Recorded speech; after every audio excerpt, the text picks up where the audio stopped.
అపరిశుభ్రమైన పరిసరాలలో పశువులు ఈనినప్పుడు తగు జాగ్రత్తలు పాటించకపోవడం, మాయ సకాలంలో పడకపోవడం వల్ల గర్భాశయ వ్యాధులు సంక్రమిస్తాయి. ఈ వ్యాధుల వల్ల చూడి నిలబడిన కొద్ది రోజుల్లోనే గర్భస్రావం జరుగుతుంది. గర్భాశయ వ్యాధులలో పాడి పశువు మానవ నుండి చీము కారటం, ఇలాంటి వాటిని గుర్తించిన వెంటనే పశు వైద్యులను సంప్రదించాలి.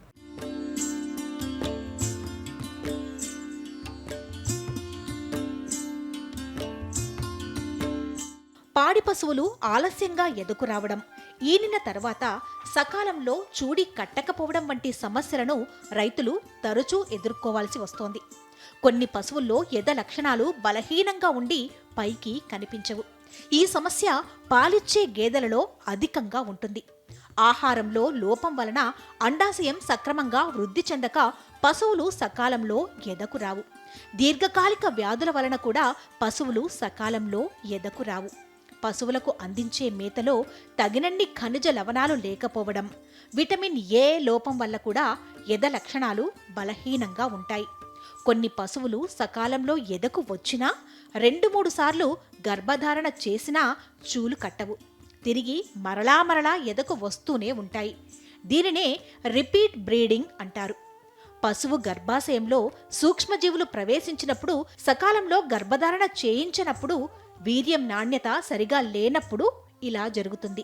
సమస్యను గుర్తించి వెంటనే పశువైద్యున్ని సంప్రదించాల్సిన అవసరం ఉంది. పాడి పశువుల్లో గర్భాశయ వాపు లేదా పునరుత్పత్తి సమస్యలు, వాటి నివారణ గురించి కోరుట్ల పశు వైద్య కళాశాల అసిస్టెంట్ ప్రొఫెసర్ డాక్టర్ వెంకటేష్ గారి ద్వారా తెలుసుకుందాం. పాడి పరిశ్రమ లాభదాయకంగా కొనసాగాలంటే అధిక పాల ఉత్పత్తితో పాటు పశువుల ఆరోగ్యం మరియు పునరుత్పత్తి సమస్యలు తక్కువ ఉన్నప్పుడు మాత్రమే మన పాడి పరిశ్రమ అనేది లాభదాయకంగా ఉంటుంది. ముఖ్యంగా పశువులు ఈనిన తర్వాత పాడి పరిశ్రమలో అధికంగా వచ్చే వ్యాధులు పునరుత్పత్తి సమస్యలు.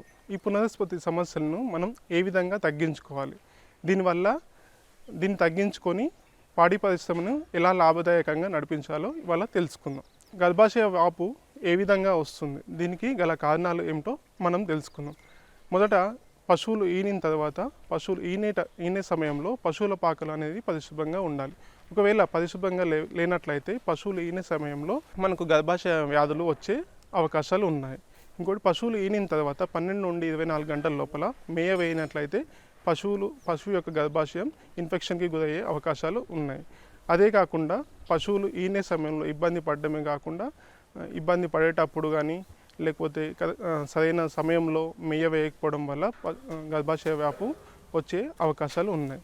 అంతేకాకుండా అబార్షన్స్ అయినప్పుడు కానీ, పశువులు సరిగా ఈనలేకపోయినప్పుడు డిస్ట్రోకి అంటాం, ఇలాంటి సమయాల్లో ఇన్ఫెక్షన్కి ఎక్కువ అవకాశాలు ఉన్నాయి. అంతేకాకుండా కృత్రిమ గర్భధారణ చేసే సమయంలో పరిశుభ్రత పాటించకపోవడం వల్ల మనకి అనేక గర్భాశయ వ్యాధులు వచ్చే అవకాశాలు చాలా ఉన్నాయి. ఈ గర్భాశయ వ్యాధులు ఏ విధంగా వస్తే దీనికి మనం ఎలా పరీక్షలు చేసుకోవాలో తెలుసుకుందాం.